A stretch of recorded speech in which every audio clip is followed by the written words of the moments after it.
لو عايز تشوف المقلمه دي انا عملتها ازاي وصلحتها ازاي، حاجه بسيطه حاجه سهله خالص. للاقلام بقى عندك وانت شغال وتبقى وراك، كمل معايا لاخر الفيديو هتلاقيها بسيطه وسهله ومش هتاخد في ايدك 5 دقايق. وزي ما انتم شايفين اهي المقلمه قدام حضراتكم اهي.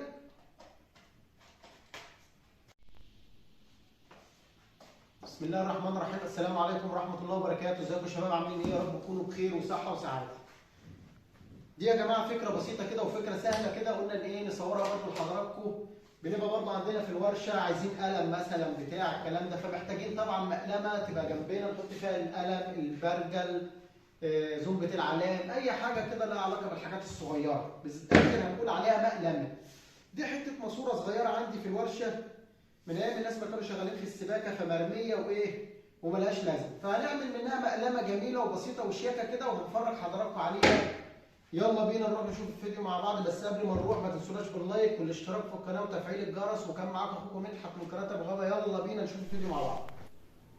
اول حاجه يا شباب بنعملها بنقطع الماسوره على زاويه 45 درجه. تمام يا شباب. بعد ما بنقطعها زي ما انتم شايفين بالشكل اللي قدام حضراتكم ده، بنحط القلم طبعا وناخد القيمه بتاعته بحيث ان القلم يبقى ظاهر قدامك برضو ما يختص جوه قوي. بناخد لقطه بالظبط كده ونروح عاملين بالقلم زي ما انتم شايفين، ونبتدي نعلم علام ونروح نقطعها ونرجع تاني.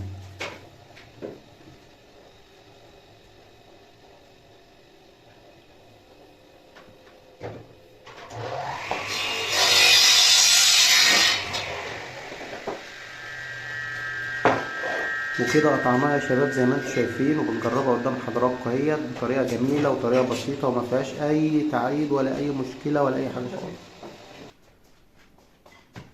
زي ما انتم شايفين اهو بنبتدي نحطها تاني بقى. بتجيب قطعه ابلكاش بقى، قطعه فايبر، اي حته خشب عندك، وتروح جاي معلمها من جوه باي قلم كده رصاص، يجيب لك الدايره زي ما انتم شايفين بالظبط الشكل قدام حضرتك. وبعد كده نفتح القط بتاعنا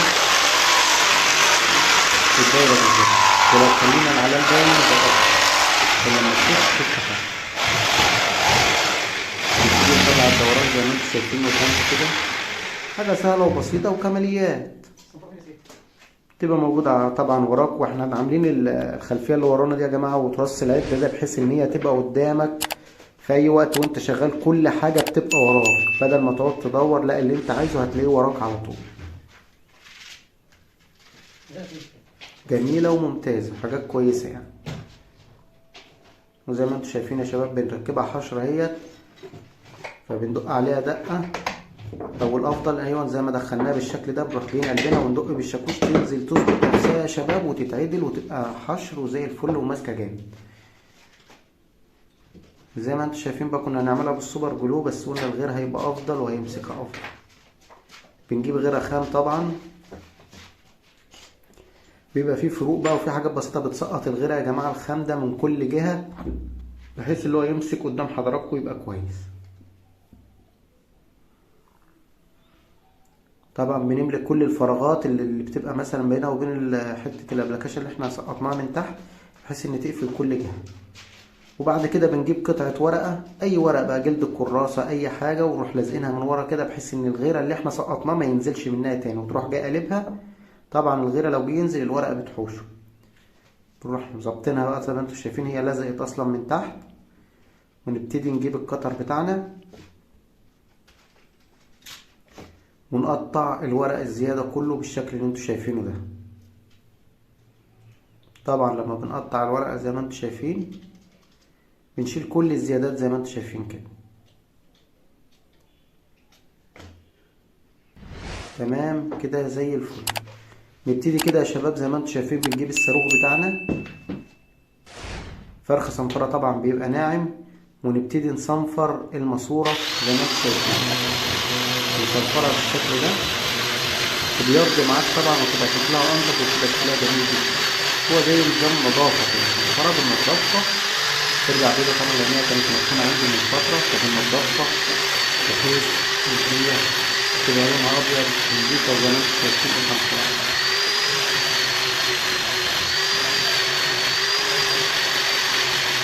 لو انت لسه معانا يا ريت تشترك في القناة وتفعل الجرس وتعمل لايك. مستشارة فينا يا شباب. طبعا احنا القناة بتاعتنا مخصصة للأماكن السرية والموبيليا وجميع أنواع الموبيليا، بنعمل شغل تقيل وحاجات عمولة وحاجات ممتازة. خش عندنا القناة واتفرج، هتلاقي شوية حاجات تحفة ان شاء الله. جميع الحاجات اللي راكبة ورايا في الجدارية او في الخلفية بتاع القناة، كل حاجة انت عايز تشوفها ان شاء الله موجودة في صندوق الوصف. هسيب لكم كل فيديو وهيكتب على كل فيديو خاص بالفارة، خاص بالفلاوتر، خاص بالاركت. كل حاجة هتبقى موجودة على القناة. ابو غابة للاساس الراقي.